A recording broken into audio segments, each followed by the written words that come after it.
दोस्तों आज आप इस बात को माने या ना माने, लेकिन हम सभी डायरेक्टली और इनडायरेक्टली आत्मिक युद्ध का एक हिस्सा हैं। एक ऐसा युद्ध जिसमें हमारा देह, प्राण, आत्मा सब कुछ प्रभावित होता है। आपने कई बार अनुभव भी किया होगा कि कई बार बड़ी अजीब अजीब सी घटनाएं हो जाती हैं। जो आप नहीं करना चाहते वो ही आप कर बैठते हैं। जिस पाप से आप बचना चाहते हैं उसी पाप में दोबारा गिर जाते हैं।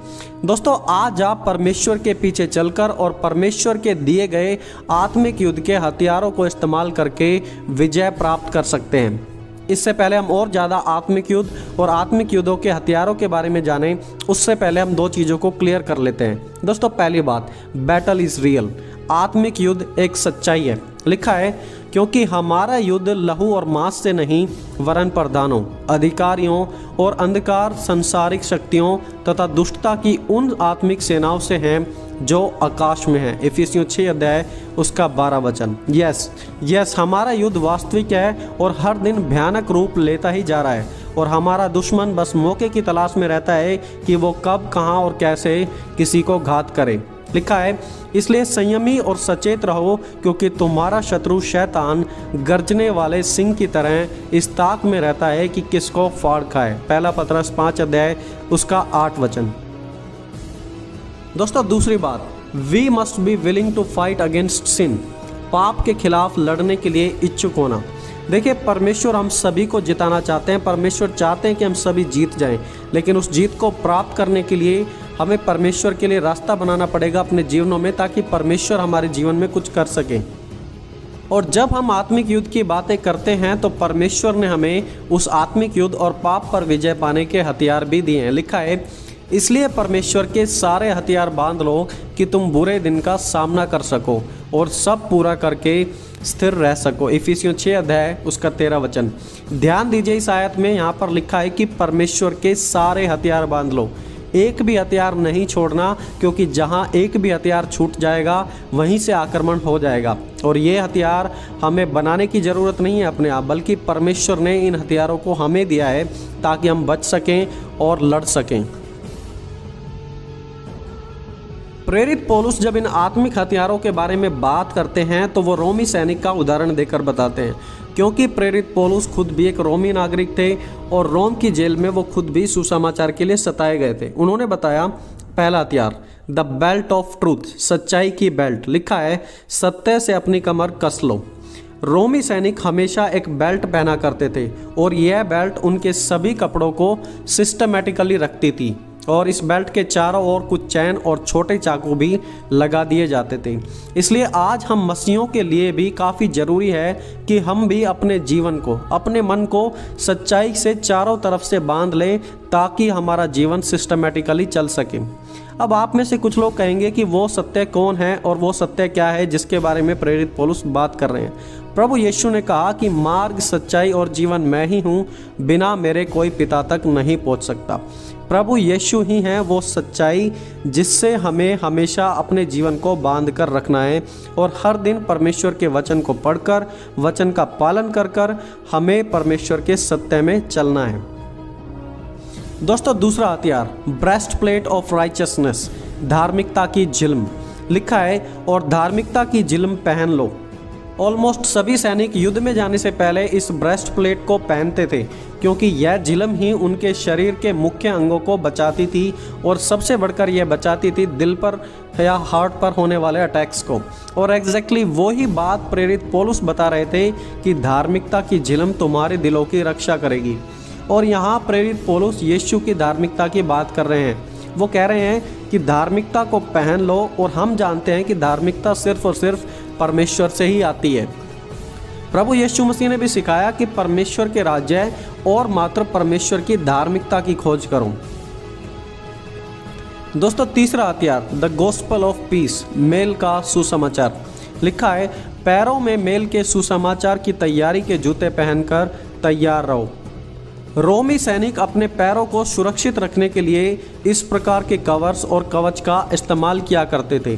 और पैरों में मजबूत जूते पहनकर ही वो युद्ध के लिए निकला करते थे। मजबूत जूते पहनकर निकलना इसलिए ज़रूरी था क्योंकि रास्ते अधिकतर बहुत ही ख़राब हुआ करते थे, कटीले पथरीले, हर प्रकार के रास्तों से उन्हें गुजरना पड़ता था। तो वो पूरी तैयारी के साथ जूते पहनकर जाते थे। और प्रेरित पौलुस भी एग्जैक्टली वही चीज़ हम सभी को सिखा रहे थे कि पैरों में जूते पहनकर ही निकलो, और वो जूते हैं मेल के सुसमाचार के। मेल का सुसमाचार ही दुनिया की उम्मीद है कि अब हमारे और परमेश्वर के बीच की दूरी कम हो सकती है, हमें अपने पापों में मरने की कोई भी ज़रूरत नहीं है। और इसी मेल के सुसमाचार का प्रचार प्रभु यीशु ने, सभी प्रेरितों ने, इवन हम भी आज कर रहे हैं। दोस्तों, चौथा हथियार शील्ड ऑफ फेथ, विश्वास की ढाल। लिखा है, और विश्वास की ढाल लिए रहो जिससे तुम दुष्ट के समस्त अग्नि बाणों को बुझा सको। रोमी सैनिकों की शील्ड करीब 4 इंच लंबी हुआ करती थी और करीब 2.5 इंच चौड़ी। यह ढाल सैनिकों के लिए युद्ध में बड़ी ही जरूरी हुआ करती थी क्योंकि वो अपना ज़्यादा बचाव इस ढाल से ही किया करते थे, और जब दुश्मन उन पर तीर छोड़ते थे तो वो ढाल के कारण बड़ी आसानी से अपना बचाव कर पाते थे। और प्रेरित पौलुस बात कर रहे थे अग्निबाणों के बारे में। ये बाण एक ही बार में पूरे के पूरे गांव को जला देते थे और रथों और घोड़ों सैनिकों के बीच में भगदड़ मचा देते थे। आज उन्हीं अग्निबाणों की तरह शैतान हमारे जीवन में नशे, लड़ाइयाँ, डिस्करेजमेंट, बुरे विचार को लेकर आता है ताकि कैसे भी करके वो हमारे जीवन को नाश कर सके, हमारे जीवन में आग लगा सके। लेकिन विश्वास की ढाल एक मसीह को हर अटैक से बचाने के लिए पावरफुल है, और जो भी चीज़ इस विश्वास की ढाल से टकराती है वो चूर चूर हो जाती है। और दोस्तों, अगर आप बाइबल पढ़ते हैं तो आपको ज़रूर पता होगा कि बाइबल बार बार विश्वास के बारे में बात करती है। पासवान विश्वास का प्रचार करते हैं, लोग आउटरीच में विश्वास के बारे में बताते हैं, हर जगह विश्वास के बारे में सुना और बताया जाता है क्योंकि विश्वास की ढाल मसीह जीवन में बहुत ही ज़्यादा ज़रूरी है। दोस्तों, पांचवा हथियार हेलमेट ऑफ सैल्वेशन, उद्धार का टोप। हेलमेट शरीर के सबसे इम्पोर्टेंट भाग जैसे कि हमारे दिमाग की रक्षा करता है। यहीं पर हमारा ब्रेन होता है जिससे हम सोचते हैं और डिसीजन लेते हैं। दिमाग पर लगने वाली एक चोट इंसान को अनकॉन्शियस बना देती है, इसलिए इवन आज भी दिमाग की चोट को सबसे ज़्यादा सीरियस चोट माना जाता है। आज शैतान हमारे बच्चों के टीवी, फ़ोन, चारों ओर के वातावरण के द्वारा हमारे माइंड को नाश करने की कोशिश कर रहा है। इसलिए उद्धार जो आपने मसीह यीशु में पाया है उसे बड़ा ही ज़रूरी समझें और अपने माइंड की रक्षा करें। दोस्तों, छठा हथियार स्वॉर्ड ऑफ द स्पिरिट, आत्मा की तलवार। लिखा है, और आत्मा की तलवार जो परमेश्वर का वचन है उसे ले लो। इफिसियों 6 अध्याय उसका 17 वचन। जो पिछले 5 हथियार हमने देखे हैं वो सब हमने अपने बचाव करने के लिए देखे हैं, जैसे कि जूते पैरों के बचाव के लिए होते हैं, ढाल भी बचाव के लिए होती है, हेलमेट सिर के बचाव के लिए होता है। लेकिन मात्र आत्मा की तलवार ही वो हथियार है जो अटैक करने के लिए मसीहों को दी गई है। शत्रु को हराने के लिए, शत्रु को धूल चटाने के लिए जो परमेश्वर ने हमें दिया है वो एकमात्र हथियार है आत्मा की तलवार। हमेशा शैतान की बातों से अपना बचाव ही नहीं करना है हमें, लेकिन कभी कभी उस पर अटैक करके उसे हराना भी है। और लिखा है कि वो आत्मा की तलवार है, वो परमेश्वर का वचन है। जब शैतान ने प्रभु यीशु की परीक्षा ली तो प्रभु यीशु मसीह का अटैक वचन ही था। प्रभु ने कहा, क्योंकि मनुष्य सिर्फ रोटी से ही नहीं बल्कि हर एक उस वचन से जो परमेश्वर के मुंह से निकलता है उससे जीवित रहेगा। दोस्तों, वचन ही वो तलवार है जिससे हम शैतान पर अटैक करके उसे हरा सकते हैं। लिखा है, क्योंकि परमेश्वर का वचन जीवित, प्रबल और किसी भी दोधारी तलवार से तेज है। वह प्राण, आत्मा, जोड़ों, गुद्दे दोनों को आर पार भेदता और मन के विचारों और भावनाओं को परखता है। इब्रानियों 4 अध्याय उसका 12 वचन।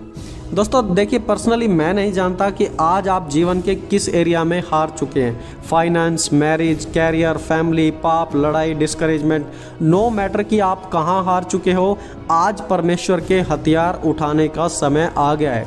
और उन सब डिस्करेजमेंट, नेगेटिव फीलिंग्स, पाप, शैतान को हराने का टाइम आज है, इवन अभी की अभी है।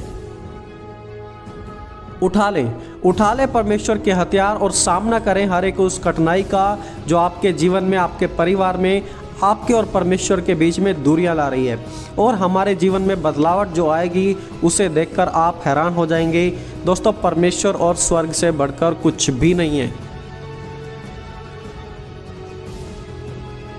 दोस्तों, अगर आज आपको इस वीडियो से कुछ बेनिफिट मिला हो तो इसे ज़रूर दूसरों के साथ शेयर करें और अंत के समय के लिए सभी को तैयार करें।